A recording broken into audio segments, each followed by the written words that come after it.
Hello दोस्तों, मैं नील Kumar study with नील कुमार में आप सभी का स्वागत करता हूं। आइए आज हम सभी परसेंटेज के जितने प्रश्न पढ़ चुके हैं उससे आगे पढ़ेंगे।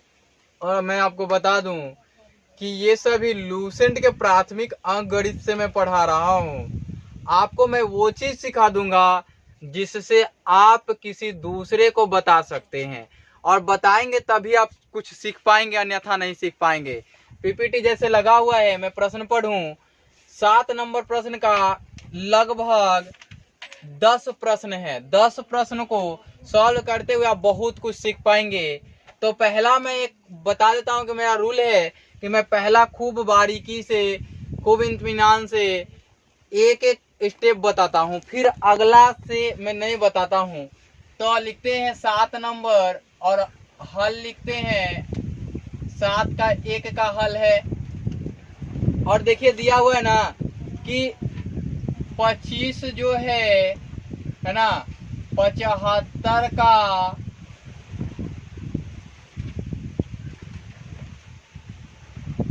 कितना प्रतिशत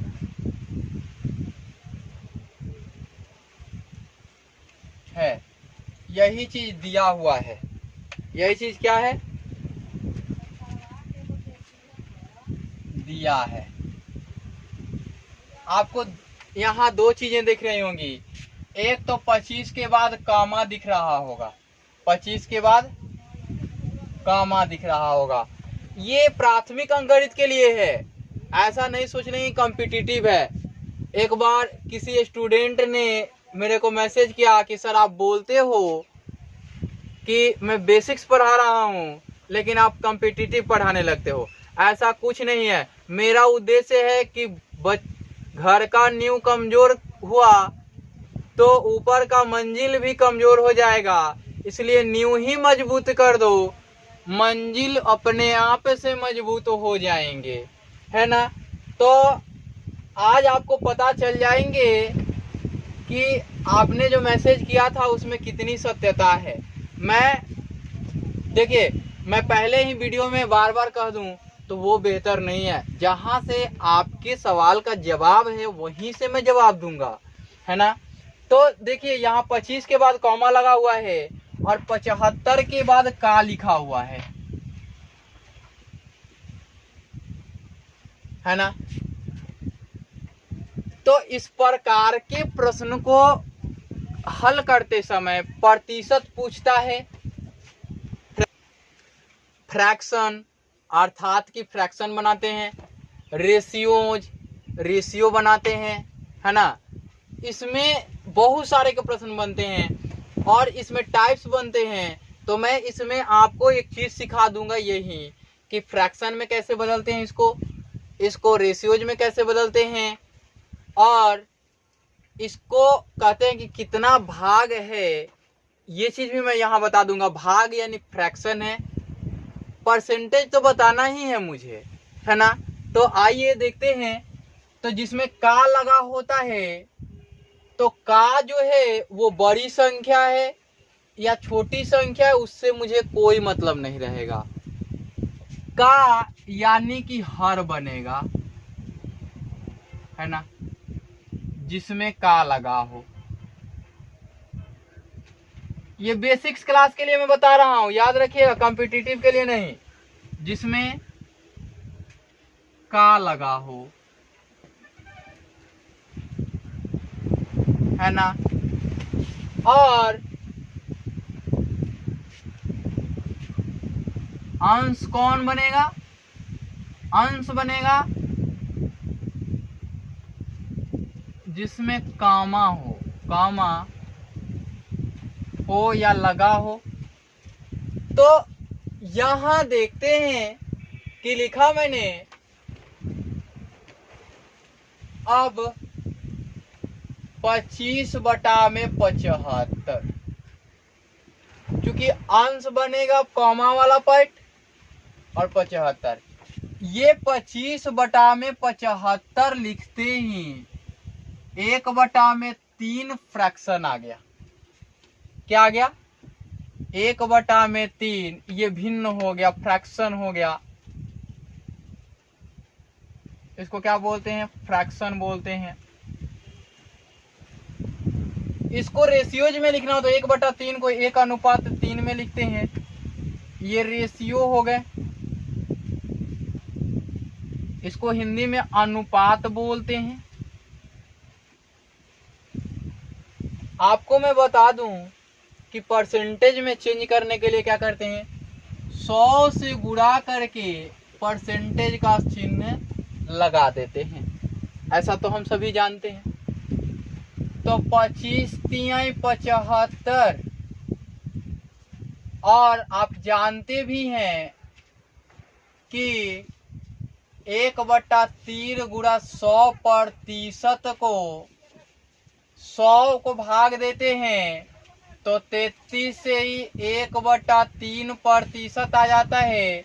क्योंकि 100 को भाग लगाएंगे 3 से तो 3 तिरी का 9 और 1 हो जाएगा, फिर 0 उतारेंगे, 3 तिरी का 9, फिर क्या बचेगा, 1 बचेगा। तो यही आप जानते हैं कि ये अंश बन जाता है और ये पूर्णांक बन जाता है और ये हर बन जाता है। देखिए तो है कि नहीं है।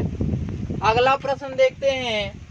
अगला प्रश्न आप सभी को तो दिख ही रहा होगा, 2 नंबर प्रश्न है और मैं ऐसा अब नहीं लिखूंगा, मैं डायरेक्ट प्रश्न को सॉल्व करूंगा। आप सभी को दिख भी रहा है 18/108 लिखा मैंने, क्योंकि हमने देखा कि 108 में का लगा हुआ है तो नीचे कर दिया हमने। अब इसको काटेंगे तो 18 की इंटर से 1/6 का जो फ्रैक्शन वैल्यू का ये 1/6 आ गया। अब इसको मैं 100 से गुणा करके परसेंटेज का साइन नहीं लगाऊं तो भी आप बता सकते हैं, क्योंकि बता चुका हूं। 1/3 मीन्स होता है, क्या होता है, 33 से ही 1/3%। अब यहाँ 6 आ गया तो ये 6 आते ही क्या हो जाएगा, 16 से ही 2/3 है ना, इसको भाग लगाएंगे तो क्या मिलेगा, 16 से ही 2/3%। अगला देखिए कि अगला 3 नंबर जो है 30 का कितना प्रतिशत। अगला प्रश्न बहुत बढ़िया प्रश्न है, इसको भी मैं पूरी तरह से समझाऊंगा। कराए कि 30 का कितना प्रतिशत 28। अब एक प्रश्न आ गया कि का नीचे रखते हैं, ये बात भी सत्य है। तो 30 का यानी 3 नंबर में तो 30 नीचे लिख दिया मैंने और 28.5 कितना प्रतिशत है, तो इसको 100 से गुणा कर लूं और परसेंटेज का साइन लगा लूं। 0 से 0 यहाँ कट जाएगा, नहीं भी कटता तो भी बनाते। अब 3 9 27 और 3 पंचे 15। अब इसको 10 से गुणा करेंगे तो 95% आ जाएगा। आपने देखा कि का लगा हुआ था उसको मैंने नीचे लिखा, हमेशा का लगा हुआ वाला नीचे लिखेंगे। कहता है 75 का कितना प्रतिशत 50 है, तो यहां मैं इसको 75 का कितना प्रतिशत 50 है गुणा 100, 25 दूना 50, 25 तिहाई 75। 2/3 का मतलब ही होता है 66 से ही 2/3 क्या होता है, 66 से ही 2/3% होता है। नहीं पता है तो इसको लिखते हैं 2/3 और गुणा 100 लिखते हैं, है ना, और प्रतिशत इसको काटते हैं 100/3 तो इसको कर लेते हैं। मैंने ये डायरेक्ट आंसर्स लिखे हैं 2 और 100/3 का मतलब क्या होता है कि 33 से ही 1/3% गुणा करेंगे। 33 हुआ 66 और 2 का 2 यानी 66 से ही 2/3। आप सभी मेरा पिछला वीडियो देखे, बहुत बढ़िया से मैं समझाया हूं कि किस प्रकार से इसे गुणा करते हैं, कैसे कर देते हैं। अगला प्रश्न देखिए। अगला प्रश्न कहता है 28 पैसे 1 रुपए का कितना है। 1 रुपए, ध्यान से देखिएगा, ये सब तुलनात्मक चीजें। 1 रुपए और 28 पैसे हैं। क्या यहां कोई फ्रैक्शन बनेगा? तो ऐसा संभव नहीं है। तो यहाँ 100% लिख दिया। पहले तो ये पैसा है तो इसको रुपया में बदलें या तो इसको पैसे में बदलें। तो 28 पैसा और बटा में 100 पैसा बराबर 1 रुपया होता है, आप जानते हैं। 100 पैसे बराबर 1 रुपये। और यहाँ 100, तो 100 से 100 कैंसिल आउट और पैसे से पैसे कैंसिल आउट, तो कितने हुए? 28% हो गए। उम्मीद करता हूँ कि आप सभी को बहुत समझ में आ रहे होंगे अच्छे से। अगला है 6 मीटर 50 सेंटीमीटर 52 मीटर का कितना प्रतिशत है? तो मैं यहाँ लिखूं 52 मीटर और 6 मीटर 50 सेंटीमीटर गुणे 100%। अब ध्यान से देखिएगा कि इसको भी अगर सेंटीमीटर में चेंज किया जाए तो 1 मीटर बराबर कितना होता है? 100 सेंटीमीटर होता है। ये चीज लिख लेंगे अपने कॉपी में। इसको भी अगर मीटर में से सेंटीमीटर में कन्वर्ट किया जाए तो ये 650 सेंटीमीटर हो जाएंगे। 6 गुणा 100 प्लस 50 सेंटीमीटर हो जाएंगे और ये 52 गुणा 100 सेंटीमीटर हो जाएंगे और 100% हो जाएंगे। अब देखिए कि मैं इसे लिखूं यहाँ तो 650 आएंगे। 650 सेंटीमीटर अपन में 5200 गुणे 100%। 2 जीरो से 2 जीरो कैंसिल आउट और 52 एकम 52 होगा, हासिल हो जाएगा 13 और 52 दूना 104 होगा, हासिल हो जाएगा 130 से 104 तो 27। अब 52 पच्चे अगर देखा जाए तो 50 पंचे 250 और 5 दूना 10, यानी कि 52 पंचे 260 फिर 100 हो जाएगा तो 52 एकम 52, यानी कि 12.51% लगभग में आएगा। यहाँ ये देखिए कि 130 में से 104 घटाना था तो 26 होता, तो यहाँ 5 ही होगा केवल। 52 पंचे 260 यानी 12.5% आपके आंसर्स हुए। उम्मीद करता हूँ कि आप लोगों ने ये नोट डाउन कर लिया होगा इधर का भी। अब मैं मिटा दूं इसे।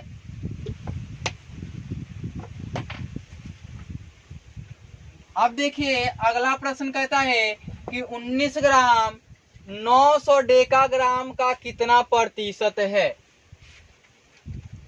19 ग्राम और 9.5 डेकाग्राम। तो इसके लिए एक यूनिट मैं पढ़ा दूं कि होता है मिलीमीटर, सेंटीमीटर, डेसीमीटर, मीटर, है ना, डेकामीटर, हेक्टोमीटर और किलोमीटर। अगर इसी को मैं एम के बजाय जी पुट करने लगूं तो मिलीग्राम, सेंटीग्राम, डेसीग्राम, ग्राम, डेकाग्राम, हेक्टोग्राम, किलोग्राम, इस प्रकार से आएंगे ना, क्योंकि एम के बजाय हम जी पुट करते चले गए। अब आपको पता है कि नीचे से ऊपर वाले यूनिट में जाते हैं तो भाग करते हैं और ऊपर से नीचे वाले यूनिट में आते हैं तो गुणा करते हैं। कितना का गुणा करेंगे और कितना का भाग करेंगे? तो आपको दिया है कि डेकाग्राम, है ना, तो डेकाग्राम के लिए हम 1 लिख देंगे और ग्राम में जाना है तो 1 0 लिख देंगे। तो 10 का क्या करेंगे? भाग करेंगे, गुणा करेंगे। तो 10 का भाग करना होगा या गुणा करना होगा। तो देखिए ग्राम से आपको, सॉरी उल्टा लिख दिया हूं मैं, नीचे वाले यूनिट से जाते हैं तो गुणा करते हैं और ऊपर वाले यूनिट से नीचे में आते हैं तो भाग करते हैं। तो 10 का गुणा करना होगा, है ना। तो हमने लिख दिया कि 19 ग्राम अपॉन में 9.5 गुणे 10 ग्राम। ग्राम से ग्राम कैंसिल आउट हो जाएगा और 100% कर दिया हमने। इसको परसेंटेज में चेंज करने के लिए इधर भी 100% कर दिया।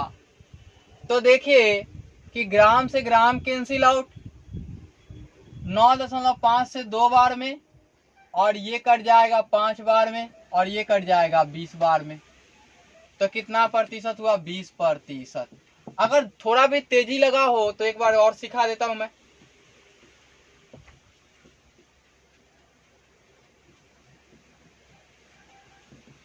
और इसमें 10 से गुणा करना होता था, इससे काटेंगे तो जी से जी कट जाएगा। 9.5 दूना कितना हुआ? 9 दूना 18 और 5 5 10, एक हो जाएगा 19 हो जाएगा 2 बार में। अब इसको काट दे अगर 0 से 0, यहाँ 2 पंचे 10 काटा और 20 पंचे 100 काटा हमने, ठीक है। और कुछ नहीं किया मैंने, आपको समझ में आ गई होंगी। अगर यहां से यहां जाना होता, यहां से यहां जाना होता तो इसके लिए 1 लिखते, इसके लिए एगो 0 लिखते, इसके लिए भी एगो 0 लिखते, इसके लिए भी एगो 0, यानी कि 1 पर 3 0 का गुणा करते, है ना। ये यूनिट बदलना भी मैं सिखा दूंगा, milligram, centigram, decigram, litre, kilolitre, hectolitre और एकड़, वो जो कुछ भी क्यूसेक होते हैं, जो भी होते हैं वो मैं सिखा दूंगा। एक बार यूनिट पढ़ाऊंगा आप सभी को, तो मुझे पता है कि बिना पढ़ाए होगा नहीं। 5 किलोग्राम 2 क्विंटल का कितना प्रतिशत है? तो 5 किलोग्राम, ये कितना नंबर था भाई? ये था 7 नंबर का, और ये 8 नंबर में बना रहा हूं। 5 किलोग्राम 1 क्विंटल, 1 क्विंटल का कितना प्रतिशत है? तो 1 क्विंटल बराबर कितना होता है? 1 क्विंटल बराबर 100 केजी। 1 क्विंटल बराबर, तो 5 किलोग्राम बटा में 100 किलोग्राम इंटू 100%। केजी से केजी खत्म, 2 0 से 2 0 खत्म, यानी कि 5% है। ये आपका आंसर हुआ। 9 नंबर प्रश्न देखते हैं, 25 मिलीलीटर। अब यहीं पे एक चीज मैं सिखा दूं कि यदि एम के बजाय मैं अब एल पुट करूं तो millilitre, centilitre, decilitre, litre, decalitre, hectolitre, kilolitre, 1 2 3 4 5 6 7, ठीक है। किलोलीटर आप सभी को पता है। अब आते हैं यहाँ, देखते हैं, कहता है मिलीलीटर, तो मिलीलीटर ऊपर मिलेगा आपको, आना कहाँ है? 2 मीटर, सॉरी 5 लीटर, लीटर यहाँ है। अब लीटर को मिलीलीटर में बदलेंगे तो इसके लिए 1 और इसके लिए 0, इसके लिए 0 और इसके लिए भी 0, यानी कि 1000 से क्या करना होगा? गुणा करना होगा। नीचे से ऊपर जा रहे हैं तो, है ना, क्या करेंगे? गुणा करेंगे। तो मैं बता दूं आपको कि 9 नंबर जो हैं 25 मिलीलीटर हैं, अपॉन में 5 लीटर है ना, का कितना प्रतिशत है? तो 100% कर दिया हमने। लीटर को पहले चेंज करना होगा, तो 25 ml और 5 गुणे 1000 ml गुणे 100%। देखिए यहाँ 2 0 से 2 0 कैंसिल आउट, यहाँ 5 पचे 25 और यहाँ 5 दूना का 10, यही होगा। और ml से ml कैंसिल आउट, तो हो जाएगा ये 5 से कटेगा 5 दूना 10, 1/2%, यानी आधा प्रतिशत या 0.5%। ये आपको समझ में आ गया होगा। अब कहता है मिलीमीटर, अब यही है ना मिलीमीटर, कहता है कि मीटर में चेंज करना है, तो मीटर से मिलीमीटर यानी कि 1000 से गुणा करना पड़ेगा इसमें भी। अब देखिए कि 10 नंबर प्रश्न में यहाँ सॉल्व कर दूं, 50 मिलीमीटर अपन में 2 मीटर 100 परसेंटाइल। अब इसको मीटर से मिलीमीटर में जाते हैं तो 50 मिलीमीटर अपन में 2 गुणा 1000 मिलीमीटर गुणा 100 परसेंटेज। 2 जीरो से 2 जीरो कैंसिल आउट, 1 जीरो से 1 जीरो कैंसिल आउट, मिलीमीटर से मिलीमीटर कैंसिल आउट, 2.5 दूना 5 यानी कि 2.5%। ये आपके आंसर्स हो गए। आपने देखा कि किस प्रकार से ये प्रश्न बनते हैं। इस प्रश्न में आपके बेसिक्स अच्छे होते हैं तो मुझे इतना टाइम नहीं लगता। मैं जानता हूं कि आपके कहाँ कहाँ कमजोरी होंगे, इसीलिए मैं इतना बता के ही बताता हूं, ठीक है। और हर बार मैं ऐसे ही बताऊंगा।